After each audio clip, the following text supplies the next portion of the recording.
I thought Josh Rosen is kind of as advertised. He's as natural a thrower as I've seen since Sam Bradford.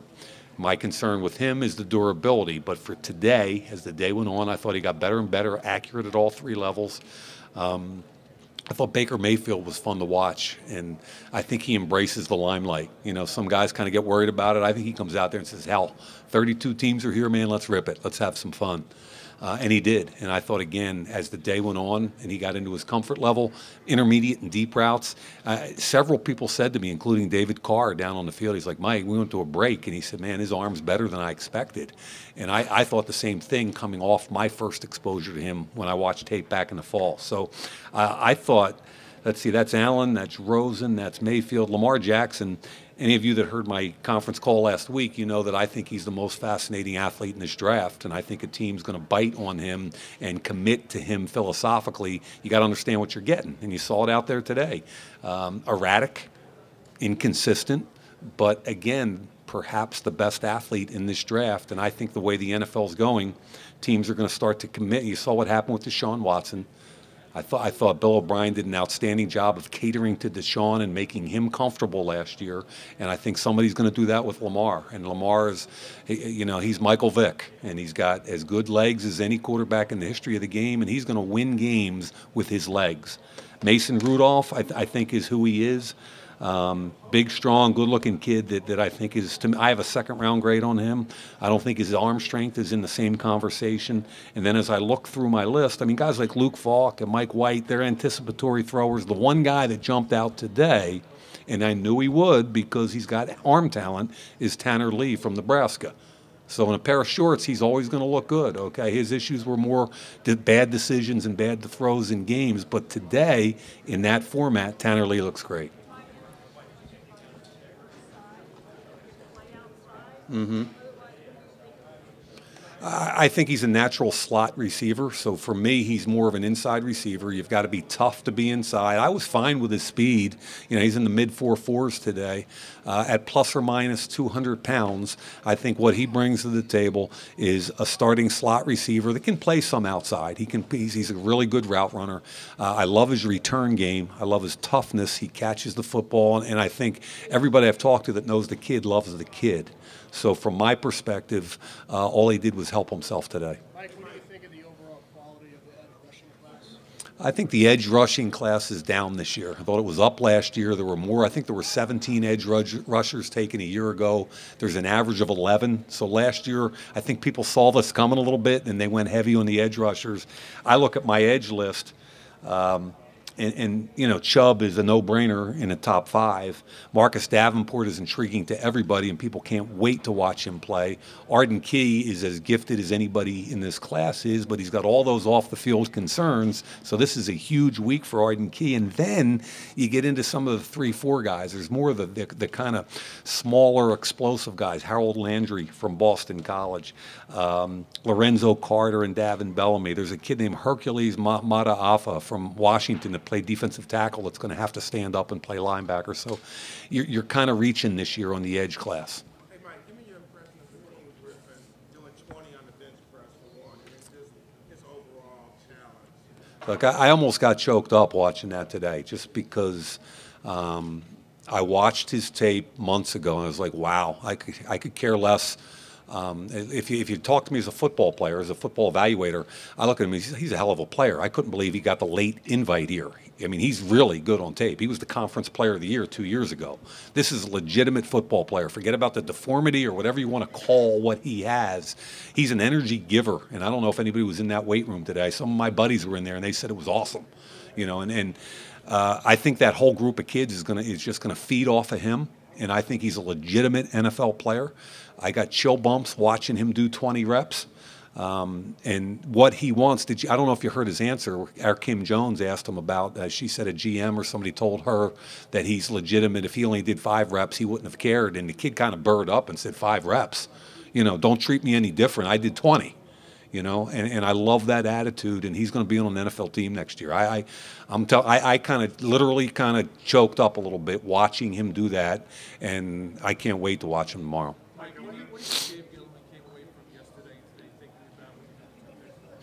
I mean, that's all Rich Eisen wants to talk about is, the #2 pick and the Giants. And Gettleman's an old hog molly guy, right? That's his term for big lineman. And I look at the Giants, and here's kind of how I'll tell you, and I think how Gettleman probably is looking at it, is that first and foremost, if you fall in love with a quarterback at #2 and you think he's the guy for the next 10 years, you probably have to take him. However, if you don't love the guy and don't believe in him with all your heart and soul, Saquon Barkley, if he's there at 2, is the most obvious choice in the draft. He's special, he's different, he's all those things. And then on top of that, just as kind of a dark horse, and the hog molly comes into play, Quentin Nelson, in my opinion, is one of the 2 best players in this draft. I think Barkley and Quentin Nelson are the 2 best football players in this draft. And you're sitting at #2, and you've got a bad offensive line. And you can talk all you want about the quarterbacks and the wideouts and the running backs, but if you can't block for them, that's in his head. That's got to be, if you're talking quarterback and what else is important, it's fixing the offensive line. That doesn't necessarily mean at 2 you take one, but he better fix the offensive line. I know he knows that, and you'd love to have Saquon Barkley back there. But so I think it's kind of like quarterback. Are we banging the table for anybody there at the end of April? But if we're not banging the table, it's probably got to be Barkley. Yeah. Can he play in pretty much any scheme, and do you see him making it down to the latter part of the first round? Yeah, it's interesting because if you watch his Oregon tape in the bowl, it's as good of an off-the-ball linebacker tape as I've seen in years. Some of his other tape isn't quite as good, and he's only really a one-year starter. So when you start picking his game apart, even though I get excited about that one tape, which was awesome, if you watch Oregon State, it's not as good. Okay, so how he tests is really important, and I think the coaches that I've talked to are worried about his inventory of plays. 1 season as a starter, 1 outstanding game, some pretty good games, a couple, so to bang the table for him as a first-round pick is hard.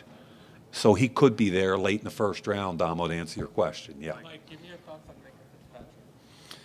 I think he and Derwin James are special talents at the safety position, if that's what he is. And I think the key to Minkah Fitzpatrick is what is he?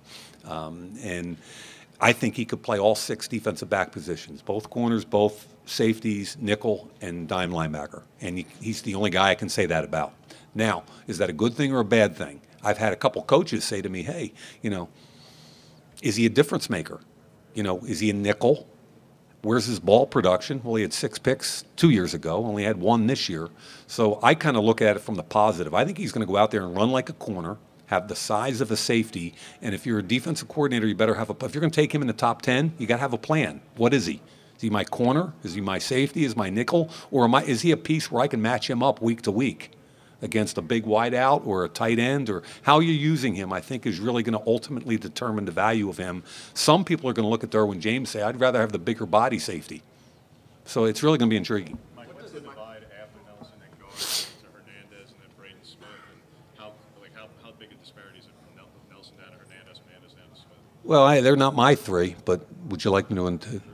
I mean, Quentin Nelson's 1, and he's a top 5 guy, in my opinion.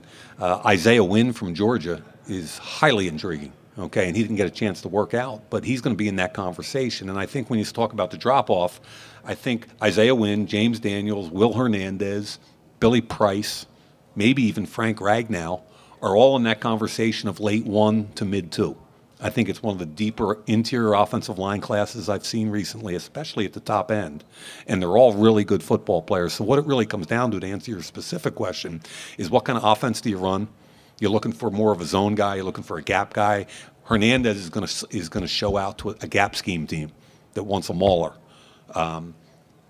Price is more of a zone scheme guy at center or guard. So it depends on what your scheme is and what you're really looking for an interior offensive lineman. How fast does he have to run to move up the pecking order? You're talking about the Texas kid? I think his tape is more important than what he tests, okay? 27 reps is outstanding. I think he's going to run fast because he's straight line fast. You can see that on tape. He's straight line active. I think he had trouble sometimes getting off blocks. He gets enveloped by some of those big bodies. My grade on him is kind of a third or fourth round grade. Most of the teams I've talked to are in that area.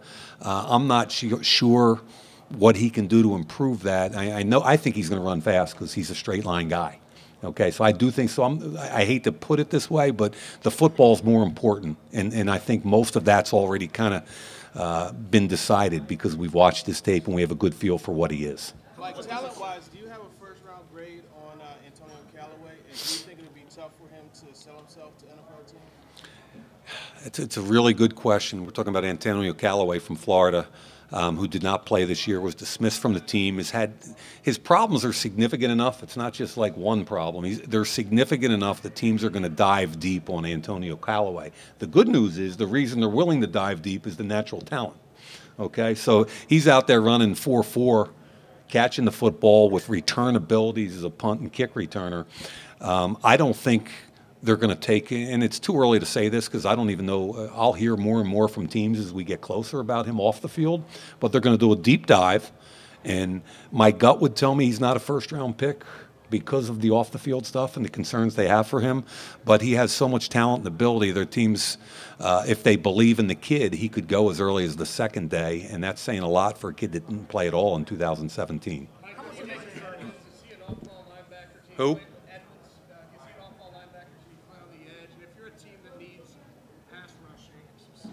He's an off-the-ball linebacker that's 19 years old that has the ability to become an edge rusher. You could see it on tape. He's been working on it with his coaches over the last several weeks, and at 6'5", 250, yes, he has an ability to be an edge guy. What does Jackson need to do to solidify first-round grade? He's an instinctive one-year starter, 8 picks, great ball skills. He's got to run fast.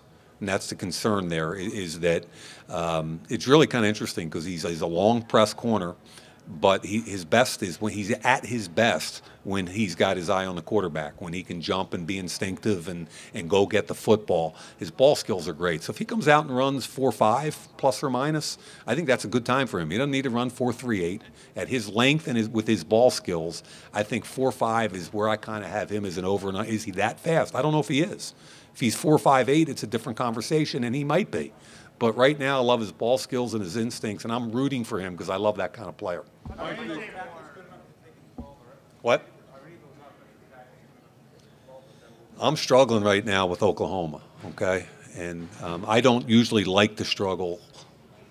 And here's my take on Oklahoma. I mean, the first tape I put in, I didn't like his feet. But I typically don't like those huge tackles that don't have great feet. But the more tape I watch, the more I'm like, man, he gets the job done, though.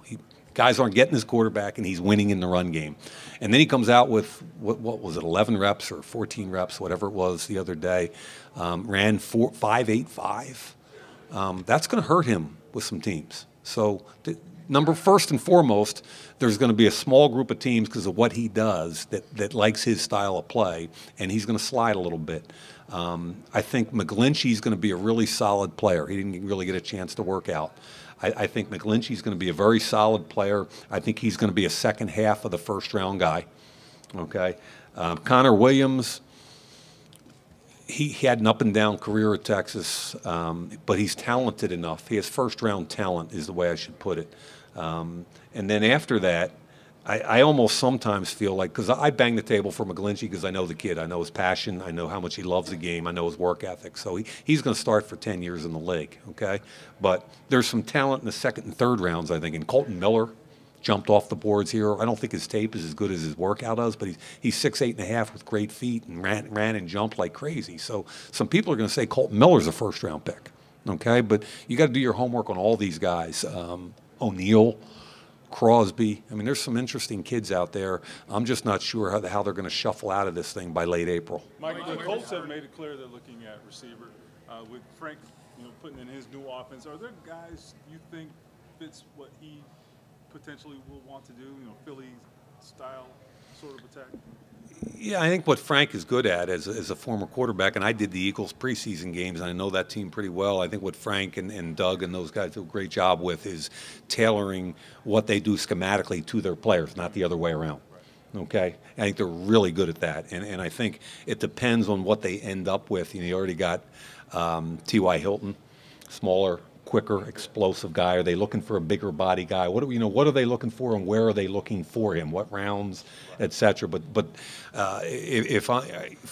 Frank did a great job with Nelson Aguilar this year, kicking him inside. So I think it's more about what type of receiver they're looking to complement T.Y. Hilton this year, and I think a lot of that will dictate how they throw to him. Is it an outside the number, big body guy? Yes. Where does Ian Thomas fit in among this tight end class? He's ascending, and he was a JC kid that's only played 2 years at Indiana. He had 3 catches, I think, his first year, 25 this year. He's just under 6'4". At 259, he ran well. His routes are better than I expected, and he blocks. So when you're talking about this tight end class, which is kind of an interesting class, I think I've got him as my 6th guy right now, my 6th tight end. 5 tight ends typically go in the first 3 rounds. That would tell you if form held, he'd be a 4th rounder. However, I think he's ascending. I think people are going to like different type of tight ends. I think he's going to go somewhere in the 3rd or 4th round. If he slid to 5, that could happen, but I got him in the 3rd or 4th. Michael, how are you with Arden Key's weight loss? Weight gain, weight loss, which is it? I mean, he was up to 260. He's down, what did he weigh in at, 235 or 238, 238? I'm concerned about a lot of things with him because he's a gifted kid, and there aren't many edge rushers. And everybody wants one, right? And if you just, I think he's going to show you, my gut tells me, and he's working with a really good coach. He's working with Chuck Smith, who understands defensive linemen, and Chuck's working with him, and Chuck tells me that he's going to show up and show out, okay? And Chuck pretty much tells me the scoop. So I expect him to come and look like the real deal, run fast, show off in all the drills, and look like the real deal. What's more important is not that, because I think we can all see the talent on tape and who he is. It's the weight loss, it's the weight gain, it's the off the field issues. It's all that stuff has got to be figured out, because if he stays straight, if he stays good, you got a special talent. If he doesn't, you got a problem. And there are a lot of teams that have been burnt by some of these edge rushers that have come out in the last several years. How do you better running backs coming out the last couple of years? We had 9 first round a couple years ago, where the league put more premium on those guys again. I think talent dictates at the end of the day, and I've been beating the table this whole week, just telling people, listen, the last 4 top 10 picks at running back have made their teams better. I don't care if you look at Gurley or Fournette or Ezekiel Elliott or McCaffrey, who's a different style of back, but they've all made their teams better. So if you believe a running back is a top 10 pick and you're willing to commit philosophically to him, go get him. Go get him, because he's going to make your team better. The other thing that's cool about the running back position, we've always seen the depth, and right in the 2nd, 3rd, and 4th rounds, you got the kid that played in Kansas City this year in the 3rd round, Hunt. I mean, he was unbelievable, right? Kamara, 3rd round. So I think this class is very similar. Talent dictates, and last year there was a ton of talent, and this year there's a ton of talent. What? No. And I love Geis, but there's enough talent here that I think it depends a little bit on the flavor. Ronald Jones, a different flavor than Darius Geis, who's a different flavor than the 2 Georgia kids, one of whom, by the way, I think is a lot like Kamara. I mean, the kid from Sonny Michel, he looks like he's special to me, if he can catch the ball like Kamara.